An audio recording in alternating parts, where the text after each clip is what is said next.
नमस्कार. भारतीय रेल्वेमध्ये नोकरी करण्याचं स्वप्न बघणाऱ्या प्रत्येकासाठी आजचा हा माहितीपर भाग खूप खूप महत्त्वाचा असणार आहे. कारण आपण 2026 मध्ये येणाऱ्या रेल्वेच्या संभाव्य महाभरतीबद्दल A to Z सगळं काही जाणून घेणार आहोत. चला तर मग लगेच सुरुवात करूया. तर सगळ्यात पहिला आणि महत्त्वाचा प्रश्न की 2026 हे वर्ष रेल्वेची तयारी करणाऱ्यांसाठी एक गोल्डन इयर, एक सुवर्ण संधी का मानलं जात आहे? याचं कारण आहे की रेल्वेची जी मोठी भरती असते ना, ती साधारणपणे एका सायकलमध्ये म्हणजे एका चक्रात येते. आणि मागच्या काही वर्षांचा ट्रेंड जर आपण बघितला तर 2026 मध्ये एक मोठी म्हणजे जम्बो भरती येण्याची दाट शक्यता आहे. आणि म्हणूनच तयारीला लागण्यासाठी हीच ती योग्य वेळ आहे. ठीक आहे. आता पुढे जाण्यापूर्वी आपण अगदी थोडक्यात हे समजून घेऊया की RRB म्हणजे नेमकं काय आणि या नोकऱ्यांना इतकं महत्त्व का दिलं जातं. तर बघा, RRB म्हणजे रेल्वे रिक्रुटमेंट बोर्ड. ही एक सरकारी संस्था आहे जी भारतीय रेल्वेसाठी वेगवेगळ्या पदांवर कर्मचारी भरती करते.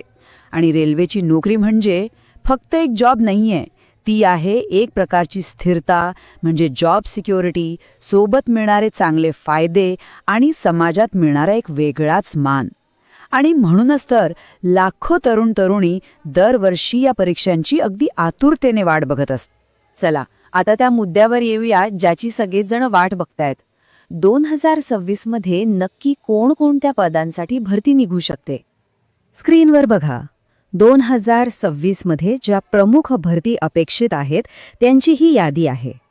यात सगळ्यात आधी येतं ते म्हणजे RRB ग्रुप डी, ज्यासाठी पात्रता असते साधारणपणे 10वी पास. त्यानंतर आहे सर्वांचं आवडतं RRB NTPC. यात अंडरग्रॅज्युएट आणि ग्रॅज्युएट लेवल अशा दोन्ही स्तरांवर पदं असतात. मग येतात टेक्निकल पोस्ट, जसं की RRB ALP म्हणजेच असिस्टंट लोको पायलट आणि RRB टेक्निशियन. यासाठी ITI किंवा डिप्लोमा लागतो. याशिवाय इंजिनियरसाठी आहे RRB JE म्हणजेच ज्युनियर इंजिनियरची पोस्ट.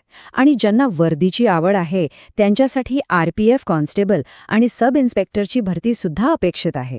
पण थांबा, इथे एक खूप खूप महत्त्वाची गोष्ट आहे जी सगळ्यांनी लक्षात ठेवायला हवी.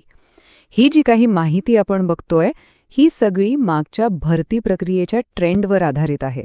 म्हणजे ही पूर्णपणे अपेक्षित माहिती आहे. अजून रेल्वे बोर्डाकडून कोणतीही ऑफिशियल घोषणा झालेली नाहीये. त्यामुळे उगाच कोणत्याही अफवांवर विश्वास ठेवू नका. आता येतो सगळ्यात मोठा प्रश्न, जागा किती असतील, वेकन्सीज किती असतील? तर बघा, मागच्या भरतींचा अनुभव जर पाहिला तर ह्या सगळ्या पोस्ट मिळून अंदाजे 1 लाखापेक्षा जास्त जागा निघण्याची शक्यता आहे. हो, हा आकडा थोडा कमी जास्त होऊ शकतो कारण शेवटचा निर्णय हा रेल्वे मंत्रालयाचा असतो. पण एक गोष्ट पक्की आहे, संधी खूप मोठी असणार आहे. बरं, मग एवढी मोठी संधी आहे तर त्यासाठी पात्रता काय असेल आणि सिलेक्शन प्रोसेस कशी असेल? या मोठ्या आव्हानासाठी आपण कितपत तयार आहोत? चला ते पाहूया. सगळ्यात आधी बोलूया पात्रतेबद्दल. एज्युकेशनल क्वालिफिकेशन काय लागेल? तर ग्रुप डी सारख्या पदांसाठी 10वी पास किंवा ITI लागतं. टेक्निशियन आणि ALP साठी ITI किंवा डिप्लोमा. तर NTPC आणि JE सारख्या पदांसाठी ग्रॅज्युएशन किंवा इंजिनिअरिंग डिप्लोमा असणं गरजेचं आहे. आता वयाचं म्हणाल तर साधारणपणे वयोमर्यादा 18 ते 33 वर्षांपर्यंत असते. पण हो, सरकारी नियमानुसार SC, ST आणि OBC कॅटेगरीच्या उमेदवारांना वयामध्ये सूटसुद्धा मिळते. आता बघूया सिलेक्शन प्रोसेस, म्हणजे निवड कशी होते. यात मुख्यत्वे 4 स्टेप्स असतात. पहिली आणि सगळ्यात महत्त्वाची स्टेप आहे CBT म्हणजे कम्प्युटर बेस्ड टेस्ट.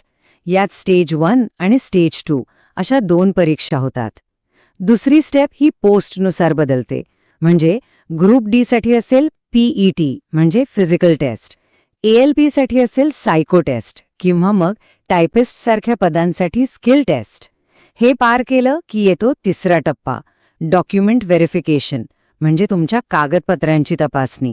आणि सगळ्यात शेवटी असते मेडिकल एक्झामिनेशन. एवढी सगळी मेहनत घेतल्यानंतर फळ काय मिळतं, म्हणजे याचा रिवॉर्ड काय आहे?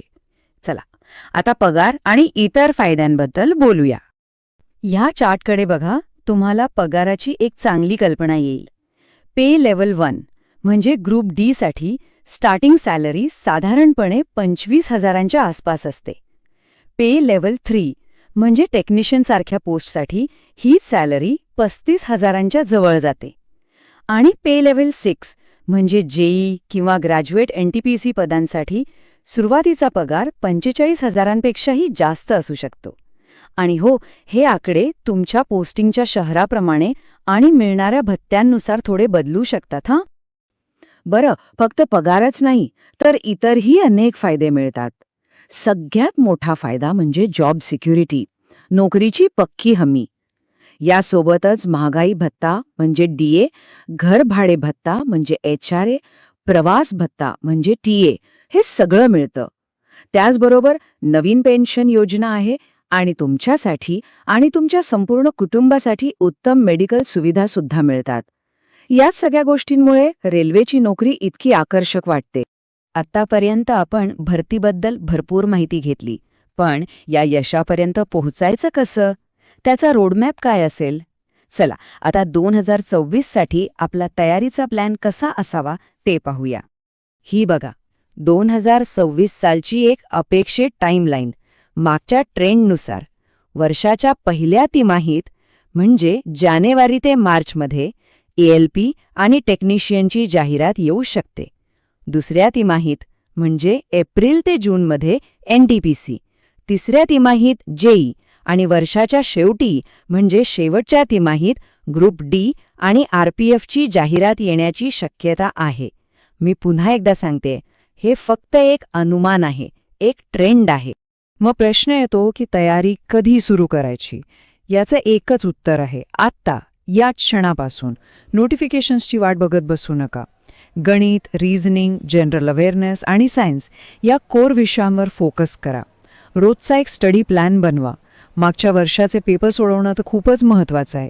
आणि सगळ्यात महत्त्वाचं, तुमच्या अभ्यासात, तुमच्या प्रयत्नांमध्ये सातत्य म्हणजे कन्सिस्टन्सी ठेवा. एक गोष्ट कायम लक्षात ठेवा, रेल्वेची वर्दी मिळवण्याचा खरा प्रवास नोटिफिकेशन आल्यावर सुरू होत नाही. तो सुरू होतो तुमच्या तयारीच्या पहिल्या दिवसापासून. बघा, संधी खूप मोठी आहे, यात शंका नाही. पण हेही खरं आहे की स्पर्धासुद्धा तितकीच तगडी आहे. भारतीय रेल्वेमध्ये आपलं भविष्य घडवण्यासाठी सातत्यपूर्ण प्रयत्न हीच यशाची गुरुकिल्ली आहे.